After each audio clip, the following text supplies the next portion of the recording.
স্বেচ্ছাসেবক লীগের নেতা রাজীবের উপর হামলার প্রতিবাদে মানববন্ধন।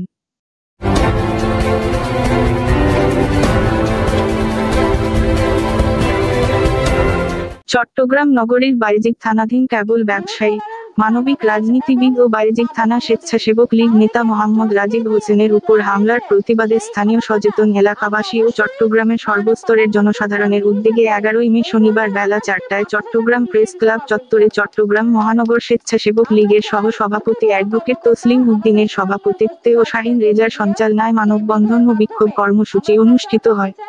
এই সময় প্রতিবাদ সমাবেশে একাত্মতা প্রকাশ করে উপস্থিত হয়ে বক্তব্য রাখেন জাতীয় শ্রমিক লীগ চট্টগ্রাম মহানগর এর সভাপতি বখতিয়ার উদ্দিন খান, ৪৩ নং সাংগঠনিক ওয়ার্ড মহিলা আওয়ামী লীগের সাধারণ সম্পাদক কান্তা ইসলাম মিনু, সহ-সভাপতি আওয়ামী মোটর চালক লীগ চট্টগ্রাম মহানগর এর সভাপতি মাজারুল হক চৌধুরী মিরু, জাতীয় শ্রমিক লীগ বারিজিক থানা সভাপতি দিদারুল আলম। আরও উপস্থিত ছিলেন চট্টগ্রাম বিভাগের মিনি ট্র্যাক মালিক সমিতির সাধারণ সম্পাদক মোহাম্মদ গোলাম মোস্তফা, চট্টগ্রাম মহানগর আওয়ামী যুবলীগ ২ নং জালালাবাদ ওয়ার্ড এর সংগঠক মোহাম্মদ বাবলু জালালাবাদী। মানববন্ধন ও প্রতিবাদ সমাবেশে উপস্থিত বক্তারা বলেন, মানুষ পুলিশ, পুলিশই মানুষ, পুলিশ জনগণের বন্ধু। সেই জায়গায় পুলিশের নাম ভাঙিয়ে একজন চিহ্নিত সন্ত্রাসী চাঁদাবাজ থানার সোর্সকাশিয়ার নাম ব্যবহার করে কিভাবে মানুষকে হয়রানি করতে পারে। একজন মানবিক সংগঠক ব্যবসায়ীকে যদি এভাবে থানার নাম ভাঙিয়ে হয়রানি করে তাহলে এলাকার নিরিখ বাকি সাধারণ মানুষরা কোথায় নিরাপত্তা পাবে? অনতিবিলম্বে প্রশাসনের ঊর্ধ্বতন কর্তৃপক্ষ ও স্থানীয় প্রশাসন এই বিষয়ে কোন ব্যবস্থা না নিলে আগামীতে এলাকাবাসী কঠোর আন্দোলনে যেতে বাধ্য হবে। নিজাম উদ্দিনের ক্যামেরায় সিএনটিভির প্রতিবেদনে দেখুন বিস্তারিত। পানিবাহিত কোনো রোগের কারণে তার পেটের অসুখ হয়েছে, জিনিস এই ধরনের হুঙ্কার দিয়ে যায়। তো আমি বলবো, আপনারা যারা সুনামধন্য অফিসার সিএনপির বিভিন্ন থানায় ওসি কামরুজ্জামান সাহেব, পিটন সাহেব, ওনাদের আমি সুপার সঙ্গে চিনি এবং আমি দীর্ঘদিন আমাদের থানায় ছিলেন। আমি বিশ্বাস করি আপনাদের অনাচার এই আপনাদের নাম ভাঙিয়ে যে প্রকাশ সেগুলো করে আপনারা তদন্ত করেন, আপনারা খোঁজ নেন। আমি চাই আপনারা মানবিক পুলিশ হিসেবে পরিচিতি। আজকে আমাদের স্বেচ্ছাসেবক লীগের সংগঠক মোহাম্মদ রাজীব হোসেনের উপর হামলা প্রতিবাদে আজকের এই মানববন্ধন।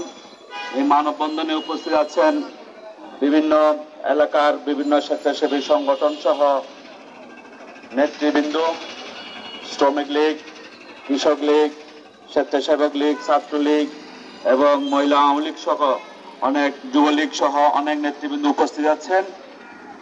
আমরা একটা কথা বলতে চাই, আমাদের মাননীয় প্রধানমন্ত্রী জননেত্রী শেখ হাসিনা বলেছেন, বাংলাদেশ আমি এমন উন্নয়নের শিখরে নিয়ে গেছি, বাংলাদেশে কোনো চাঁদাবাজ থাকবে না, বাংলাদেশে কোনো দুর্নীতিবাজ থাকবে না, বাংলাদেশ সে মানুষ জনসাধারণ এবং সবাই আমরা ভালো মতে জনসাধারণ যেভাবে চলতে চাই আমরা সেই কাজ করে যাচ্ছি। আমাদের জননেত্রী শেখ হাসিনা বলেছেন, আমরা চাঁদাবাজদের বিরুদ্ধে জিরো টলারেন্স। আমার জ্বর হয়েছে, সে একের অধিক একটি নির্দিষ্ট মাত্রার চেয়ে যখন বারবার ওয়াশরুমে যাচ্ছে তখন বুঝতে হবে তার আমশয় হয়েছে বা পানিবাহিত কোনো রোগের কারণে তার পেটের অসুখ হয়েছে। ঠিক তেমনি ভাবে একজন অপরাধীর যে অপরাধ, সেই অপরাধ চেনার জন্য প্রাথমিক পর্যায়ে দুইটি সিমটম বা দুইটি লক্ষণ জিনিস এই ধরনের হুঙ্কার দিয়ে যায়। তো আমি বলবো, আপনারা যারা সুনামধন্য অফিসার সিএনপির বিভিন্ন থানায় ওসি কামরুজ্জামান সাহেব, পিটন সাহেব, ওনাদের আমি সুপার সঙ্গে চিনি এবং আমি দীর্ঘদিন আমাদের থানায় ছিলেন। আমি বিশ্বাস করি আপনাদের অনাচার এই আপনাদের নাম ভাঙিয়ে যে প্রকাশ সেগুলো করে আপনারা তদন্ত করেন, আপনারা খোঁজ নেন। আমি চাই আপনারা মানবিক পুলিশ হিসেবে পরিচিতি চট্টগ্রাম শহরে আপনারা আপনাদের মান সম্মানে আঘাত আনিয়েন না, সাধারণ মানুষ আপনাদের থেকে মুখ যেতে ফিরিয়ে না নেয়।